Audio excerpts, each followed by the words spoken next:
Oh, hallelujah. People, can you guys hear me okay? Yeah. Oh my gosh. So Daryl, you'll love this. I got to get rid of one of these, just a minute.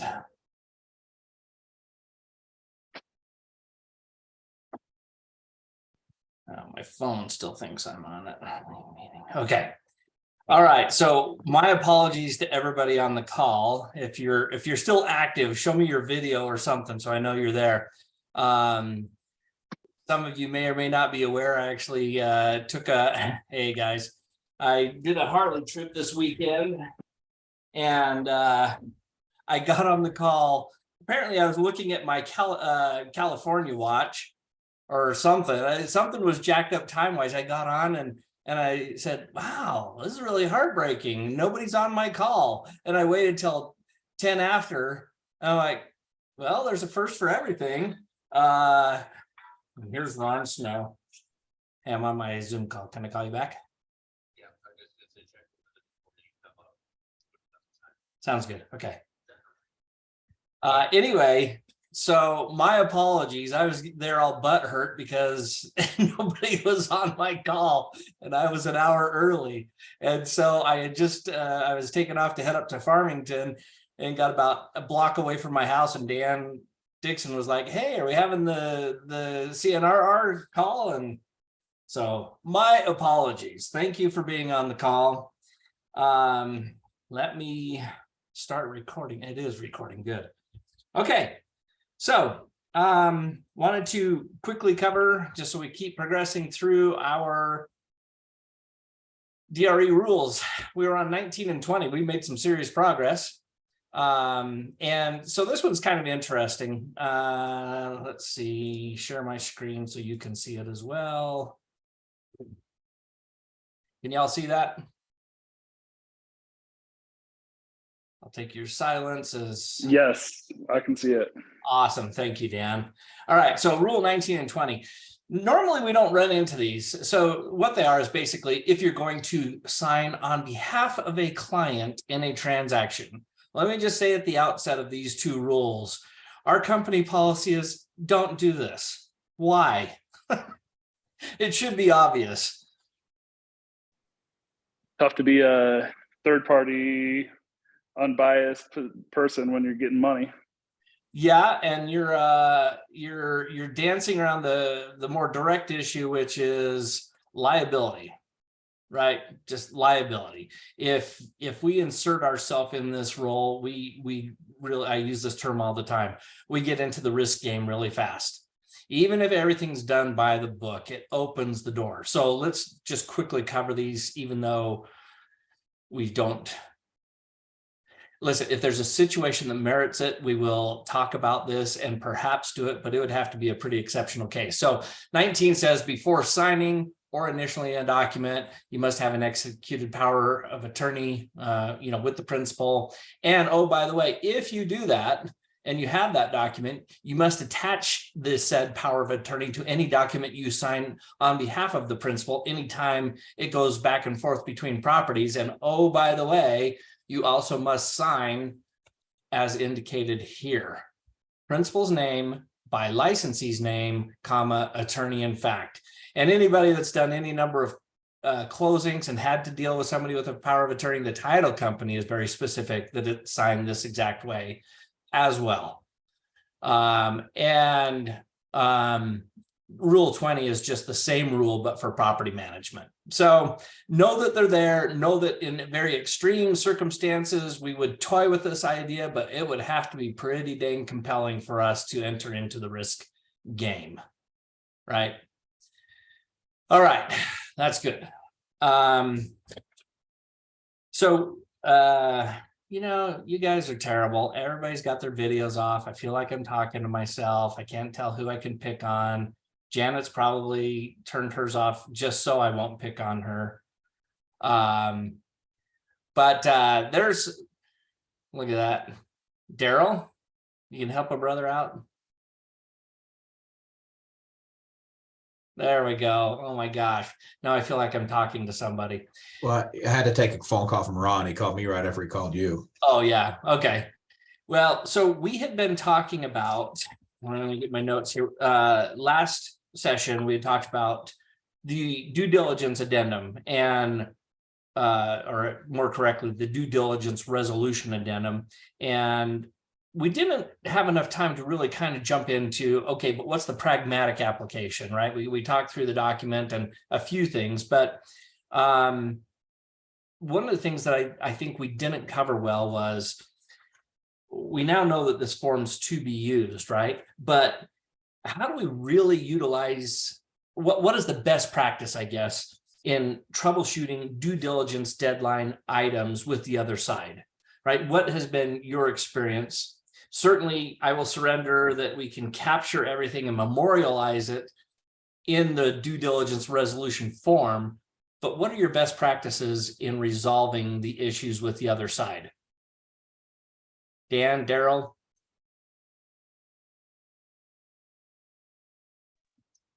Apologies, I missed the first half of the question. The last half of the question, the only thing that jumped to mind is just communication, but would you repeat the question?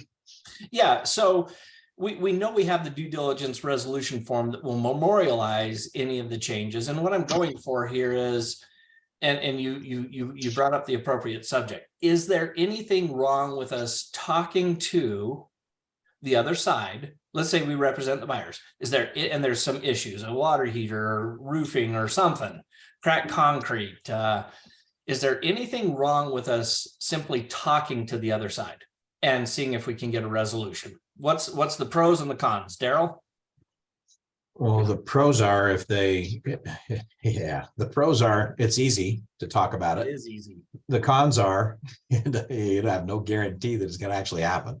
Yeah, for sure. And we're going to land on what I think is a reasonable discussion item. I'm going to use an example though. A week or so ago, I was dealing with Roger Jessup on a deal, and the buyer's agent was a homie agent, right? I'm not dinging him. That's who it was. But we've had some experiences, and they tend to be discount not only in their brokerage, but sometimes in the service they offer their clients and contribution to the whole process. Well, as it turns out, there was a leak in one of the basement windows, right? Coming into the room, and the seller proactively, before due diligence was over, went in and had a contractor repair it. And in the seller's disclosures, they notified the other side that there had been a leak, that they had been repaired, everything by the book, right? And that's all good. And everybody went forward. Due diligence deadline passed. Financing and appraisal deadline passed. We got another rain/snowstorm. And guess what happened? That's right. The basement window started leaking again. Okay, so let's stop there. Mike, if you're on the call, Mike Hooper, what would your responsibility be at that point, and what should you do as the seller or the seller's agent? So again, repaired before due diligence was done, disclosed it to everybody, but after due diligence and after financing and appraisal, the leak happened again. What would you recommend to your seller? Well, I'm hoping that my seller would tell me about the leak, first of all. They did. Basically, I would want to tell them that essentially the straightforward view would be, you need to get that leak fixed so that we don't have any issues in answering questions. So we're not caught in a bind ethically about telling them what the latest is with it. So I recommend you get that fixed and repaired so that, in all honesty, we can tell them, yeah, it's been fixed, it's been repaired twice. I don't know if you'd say twice, but it was reassured that we have no problems there. Good. I like that. Keep your line open, because I'm going to dig a little deeper. So if I was to split contractual hairs, does the buyer have any recourse, again, after due diligence and after financing and appraisal, when something was disclosed and it was legitimately quote unquote repaired, but turned out to be a persistent problem? Is the seller obligated to do anything at that point? And anybody can chime in on this, because I think it's an intriguing question. It sounds like they stated it truthfully on the SPCD, and so they're not, trying to get out of anything there. So I would tell the potential buyer that they made all efforts to fix and repair and safeguard the part of the home. Yeah, I like that. Here's one other particular: make sure you update your seller property condition disclosures, right? There's an addendum to the seller property condition disclosures. Make sure you send that over, right? So you have the paper trail. Not only did you tell them, but you have the paper trail showing that you told them, right? Okay, So Matt, that raises the question. yeah, So they do disclose it. So it did leak again. yep. That might put a set a buyer back just a little bit thinking, well, that's never going to be fixed. What recourse does the buyer have to ask your own question? Yep, yep. So now I have on my screen here, section 11 of the REPC, right? Pre-settlement walkthrough, no earlier than 7 days, right? You've got to have the property in the same condition as represented. Now, when they made the offer, was there a leak? No. Was there a leak after that? Yes. Had it been repaired? Yes. Had they been notified? Yes. So this really gets to an interesting contractual point. It goes on to say, meaning that the items referenced in, now this is specific, section 1.1, 1.2, and 8.1b, the items are respectively present, repaired, and corrected as agreed, right? As agreed. And I know this is splitting hairs, but when you get into a fight or an argument, and the whole point here is to avoid a fight and argument, then you get down to the actual wording. So if it wasn't as agreed, then the buyer has no recourse, because the fundamental nature of our purchase contract is 10.2. You're buying it as is in its current condition without any implied or expressed or implied warranties of any type. So when we're representing a buyer, that should be in the forefront of our mind, right? And as a seller, you don't want to use that as a dodge, because you could still end up in a fight, even though you may prevail. Now, one other thing is when you get to section 20.2, right?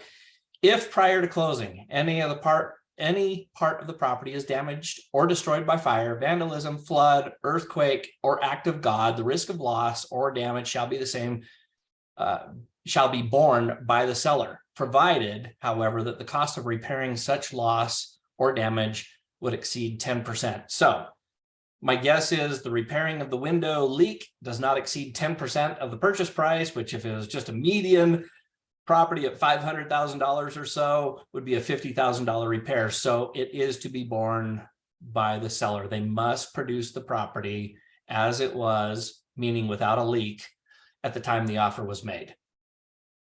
So That same applies to the final walkthrough though, doesn't it? for sure. And that's why I use both sections, because they're kind of interlinked. My point is, if you're a good agent on either side of this, the point is to communicate regularly. Now, listen, to Roger's credit, he talked to his seller, and the problem was we were up against a timing issue. The leak manifested itself like a day before closing. Can't get the repair guy out in time, right? But the seller wants to do the right thing, and yet we run into a multitude of issues here. This is why our contracts, knowing our contracts are so important, because what happens if I were to say, well, I'll just give you, $10,000. If I say that and we deliver $10,000, what's that known as? It's a double contract, right? So you have the one deal and you have another deal that was presented to the underwriter, right? Now, so where we settled on this was, as long as the seller still owns the home, he can, as long as he's not damaging the property or making severe modifications, he can do essentially what he wants to the property. So he went and paid the contractor in advance for the work to be done, so he could hand off a paper saying, this is the way the property is going to be delivered to you, right? It's not a double contract, right? Because it's not really anything, there's no quid pro quo from the seller and the buyer. It was just the seller proactively saying, hey, I want to make sure that I deliver this in top-notch shape to you, and therefore I've already paid XYZ contractors to come in, dig out the window well, tar it and caulk it and whatever was needed to get that done. Not the most ideal, but it's also not a wink and a nod transaction. You know, another way to do that, Matt, to make sure that the seller actually does pay for it is have the invoice paid at closing.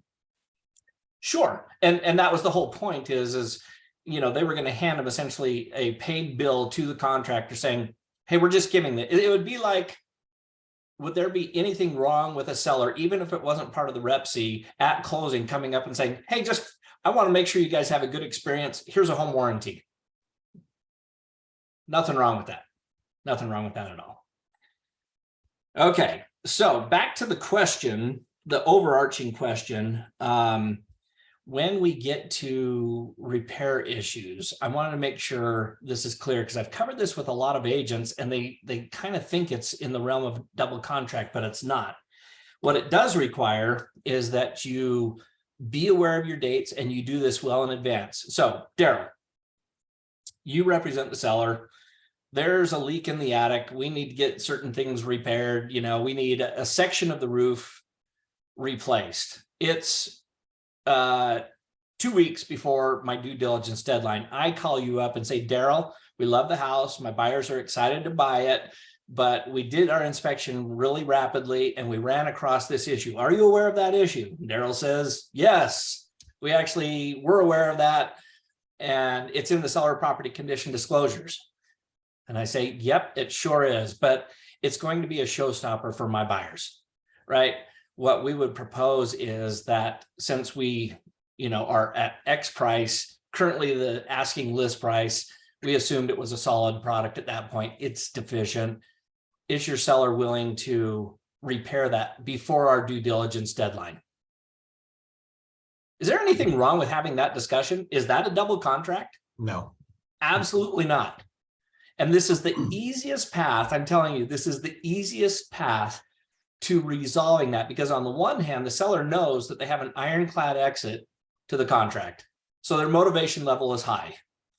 Two, you can rest assured that you're not putting your buyer in any jeopardy. And it's not something that at that point in the contract does not need to be disclosed to the underwriter, right? If there was a persistent roofing issue that you discovered, yeah, that's something the underwriter needs to know, right? Because they think they're lending on a solid property. If it's deficient, they need to be aware of that. Otherwise, you could find yourself in a little bit of a fight.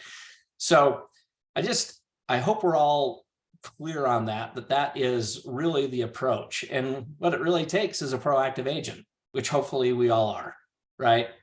And to date, myself and or agents that I've worked with in the past, I was really combing my memory to think if there was any time that this really didn't work. And there was one, and it was one where the seller just knew that the buyer really wanted the property and was just leveraging that point and said, I'm not doing anything.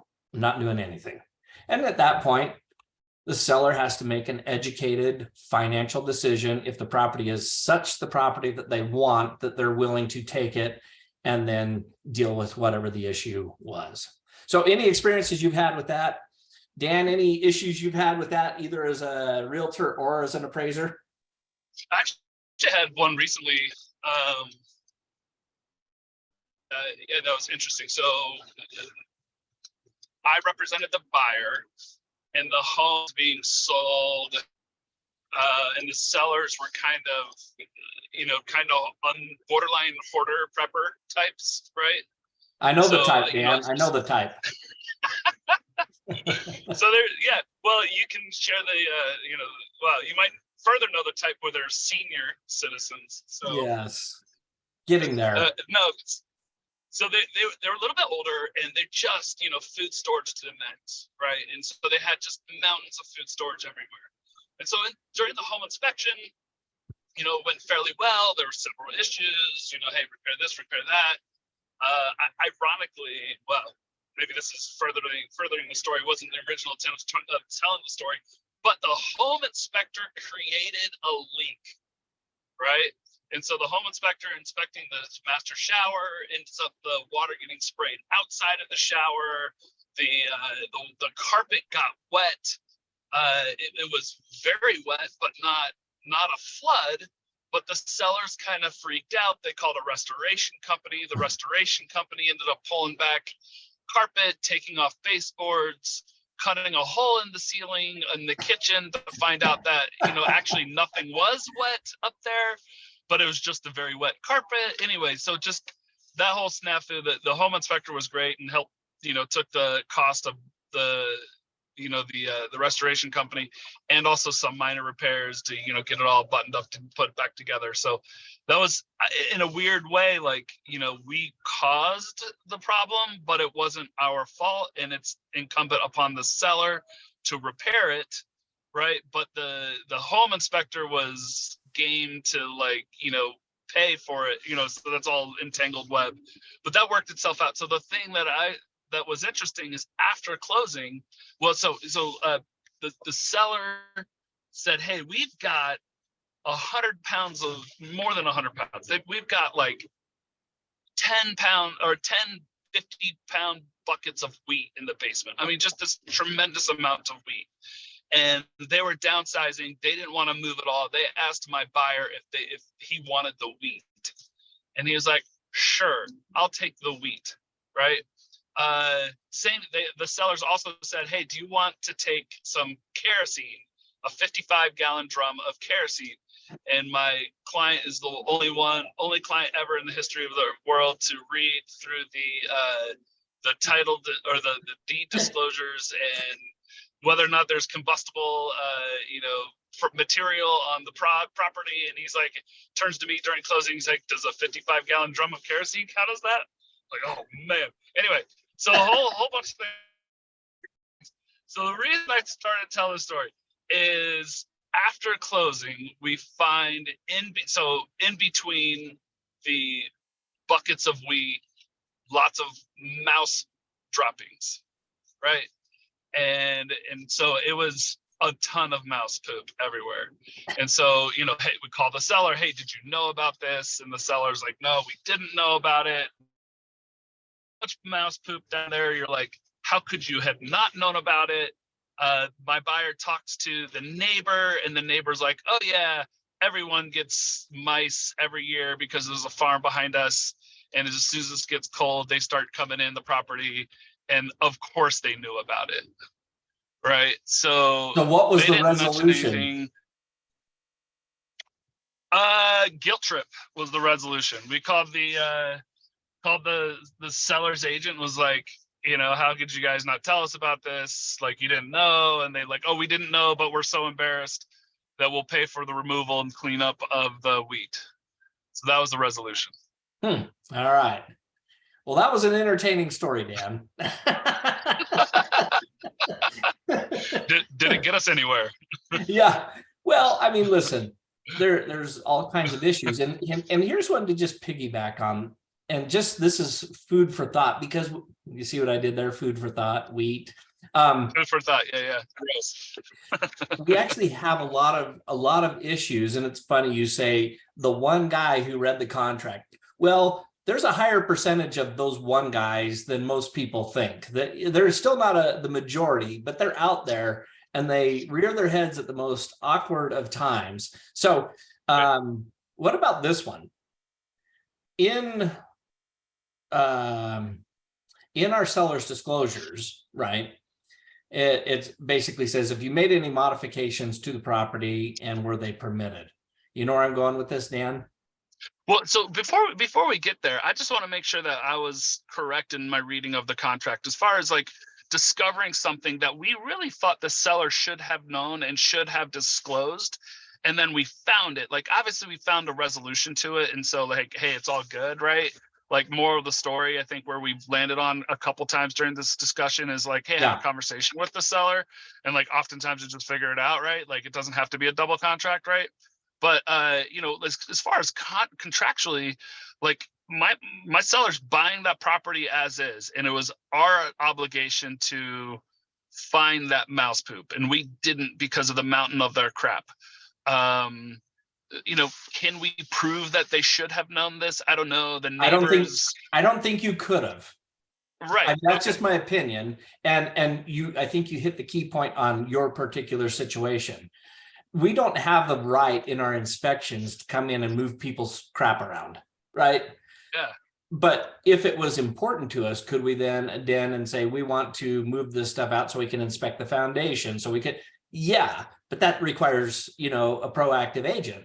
And I don't mean anything by that, because most people think, oh, what's the big deal? Food storage is in the way. It's been sitting there forever. But to come back later, right? Because the verbiage in the as is and the due diligence section basically says you can go to your heart's content. That's not actually the wording, but it says to your satisfaction. But once you've passed that threshold, it's assumed that you have waived due diligence. Right? Not assumed, you have waived due diligence. And so to come back after the fact, because we're conflating two things, seller's disclosures versus due diligence, right? And the hurdle for seller's disclosures is anything that's not readily discoverable. There's an interesting term. What does readily discoverable mean? By an ordinary prudent buyer, right? So those are two somewhat subjective terms. And like I say all the time on this call, is it's not to go for the theoretical win, or the textbook win, because that exacts typically a pound of flesh in the process. The point is, how do we avoid it in the first place? But you know what? Sometimes it gets forced upon you. And I think your people, if the neighbors all said they had mouses, and they even said, yeah, I talked to the Joneses who you bought from, and they had mice. Yeah, that one is pretty easy to then say, yep, you did not disclose, and they could take some liability. But even that means you kind of have to pursue a little bit of a fight. Right. So to my last question that kind of deals with due diligence items, and it's something very common here in the state of Utah. If you guys were to venture a guess, what percentage of people who finish their basement pull a permit? Just venture a guess. 15%. 15%. Yeah. Oh, I think you're high. I think it's less than 10%. Yeah.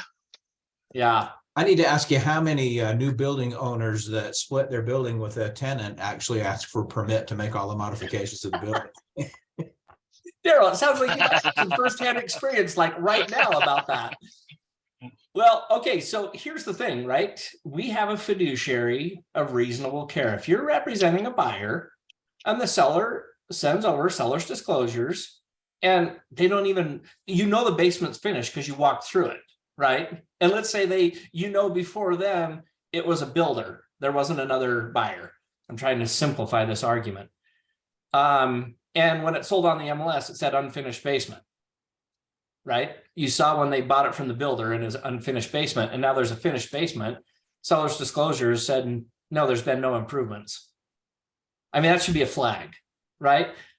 And even if they declared that they had the basement finished, I think your responsibility as an agent, if you want to avoid a fight somewhere down the road, because I see this happening, right? As we get more and more people from out of state with broader expectations, to make sure that you actually had a permit from the city, right? Because I'm always looking at okay, am I a liable party, and are there actual damages? And so in that case, we have a fiduciary of reasonable care. We should be instructing them, you really should check with the city to make sure a permit was pulled. What percentage of agents do you think actually do that on anything that has a finished basement? Less than those that pull permits for the basement. Yeah. But done the right way, it really can make us look like a good agent who goes above and beyond. And here's the good news too. Several years back, 4 or 5 years back, I went to a lot of the municipalities here in Utah County, and I asked them, do you guys do retroactive permits on basements? And all of them said yes. And I said, so what's the process for that? And this is what you're going to love. And I got to paint with a broad brush because there's little tweaks between each of the cities.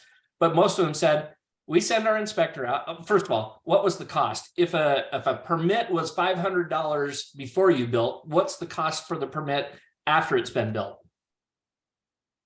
$500. It's the same price. It's the same price, which I thought it would be higher, right? Being a retroactive permit. I said, well, you know, having represented some builders, my dad was a builder. How do you actually go in and retroactively issue a permit? Because you're not seeing the conduit, you're not seeing the copper or the PEX line or any of that. And I appreciated two of the cities were pretty candid. They said, well, our inspectors have a lot of experience, and we look at things like how spaced the AC outlets are, right? Because the city has certain requirements. You have to have a electrical outlet every so many feet on a wall, et cetera, et cetera. And they said, and you know what? We just can tell pretty easily if it's a homeowner done job or if they had a contractor do it. And I said, so what happens if it's a crappy one? We all know this, right? If you go into a basement and they've done it themselves, they probably did the texture as well. And if it's like orange peel texture, don't rub up against the wall because you'll lose a pound of flesh. And so, yeah, that's what they were saying is if we have any indication that, you know, it hasn't been done right, like the electrical wasn't done right, and they can look at some of the plumbing that comes into the bathrooms or kitchen or whatever, they just use some of those as tells. And if it comes back anywhere questionable, then they'll do what they call a more invasive permit. They'll cut out a section of the wall to make sure that the electrical was running the right gauge conduit, Romex or whatever. So there's avenues to do it. And I think it's, so using that as an example, if you're representing a buyer and you get seller's disclosures and it says basement was done and you call the city and there's not a permit, there's a negotiation point, right? Hey, grateful that the basement's done, but our due diligence showed us that permit wasn't pulled on that. We checked with the city, they'll do a retroactive permit for $500, and that's what we thought we were buying. So if you want to do that, we'll continue with the deal. And you've given your buyer a whole new level of protection, right? And most agents don't even come close to thinking that through, let alone doing it. So coming full circle, use your communication skills to negotiate a resolution, right? And make it clear that those things need to be done well before due diligence. So you have time to come in and look at the repairs. And it's just, you have leverage at that point. They know you can walk. So utilize that. If it happens to go past due diligence, then use your due diligence resolution form to capture it and make sure it's done. And realize there's some very powerful verbiage in that due diligence resolution form that allows it to extend beyond closing, right? So the things that were to be done there, the agreement there and the specific remedies that are in that resolution can and will extend beyond closing. So with that, that's your contract and negotiation tip for this week. I appreciate you guys being on the call. I'm sure a few people dropped off since I was a few minutes late. And again, my apologies, but I won't be as confused in 2 weeks. Promise. Promise. All right, guys. Thanks for being on the call. Have a great week, and we'll talk with you soon. See ya. All right. See ya. Matt.